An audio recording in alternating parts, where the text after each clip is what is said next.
రాళ్ళు చెట్లు అదృశ్యమైపోయిన మల్ల యుద్ధానికి నాతో తలబడి ఇంతసేపు నిలబడ్డాడంటే మహాయూథుడే, పాశుపతాస్త్రం ఇవ్వవచ్చు అని అర్జునుడికి స్పృహ వచ్చేటప్పటికీ అప్పటి వరకు కిరాతుడిగా కనపడినటువంటి పరమశివుడు ఒక్కసారి నిజస్వరూపంతో వెలిగిపోతూ ప్రకాశిస్తూ పార్వతీ పరమేశ్వరులు దర్శనమిచ్చారు.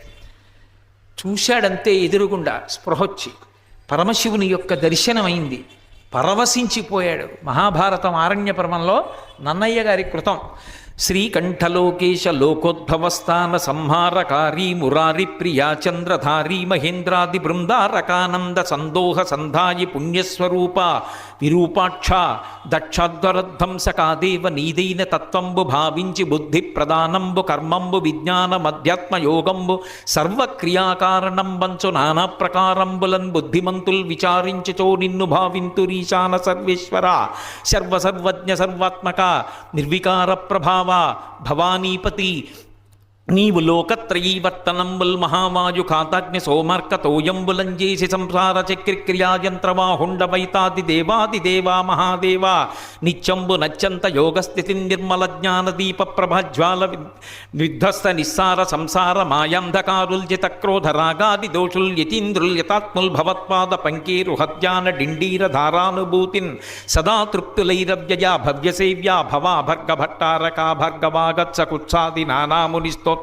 దత్తావధానాలలాటే క్షణోగ్రగ్ని భస్మీకృతానంగ భస్మానులిప్తంగ గంగాధర నీ ప్రసాదంబులన్ సర్వగీర్వాణ గంధర్వులున్ సిద్ధ సాధ్యోరగేంద్ర మహేంద్రాదులున్ శాశ్వతైశ్వర్య సంప్రాప్తులైరీశ్వర విశ్వకర్త సురాభ్యర్చిత నాకు అభ్యర్థితంబుల్ ప్రసాదింపు కారుణ్యమూర్తి త్రిలోకైకనాథ మహాదేవదేవ నమస్తే నమస్తే నమః అని రెండు చేతులెత్తి దండకం చేసి పరమేశ్వరుడికి సాష్టాంగ నమస్కారం చేశాడు. పరవశించిపోయాడు పరమేశ్వరుడు. పరవశించిపోయి అప్పుడు పాశుపతాస్త్రాన్ని అనుగ్రహించాడు. శంకరాచార్యుల వారు ఈ ఘట్టాన్ని తీసుకొచ్చారు శ్లోకంలోకి.